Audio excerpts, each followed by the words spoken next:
жашатма знак баягы эле. Болбосо могул жерде бесплатный парковка бар. Бунун ичинде жок болсо могу космопарктын артында бар. Бул жерде да болбосо бар да, бирок точно эмес. Могул жакта бекер парковкасы бар даже. Чоң толтура место турат, бияктан эле көрүнүп турат. Платныйында тем более көп да. Азыр саат 10:30 эле болду. Элдер өздөрү ушундай да. Мындай оңолууга эч умтулуу деген жок. Ким күнөө десе эле сен күнөөлүү, башканы күнөөлөй беребиз. Парковка жок дей беребиз, бирок өзүбүз элементарно бир 50 метр, 100 метрге коюп жөө алып келгенден эринебиз. Мен 5 мүнөт турсам эчтеке болуп кетпейт депчи. Бирөөсү коюп 5 мүнөт турсам эчтеке болбойт деп. Арттан экинчиси коюп 5 мүнөт ошентип эле эртеден кечке чейин ошондой турмай да. Могул жерде деле канча тартам? Ой, кармашкалар жаап койдуңар деп. Кармашканын деле бир минус бар да. Клиренс машинаны өйдөлдү болот, аргын карганда. Анан керектеги жамбаш чыгып калса, ал деле тоскоолдук кылат.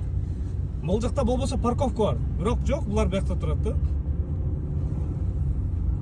Анан еще жанагы айтып атпайсыңарбы, кармашка болгондо деле биякта кармаш коюп артына да коюп турмун полосаны жабышып койгондарчы.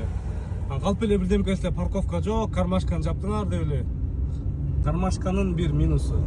Мондай да, жамбаш чыгып калса ушинтип өтпөйдү.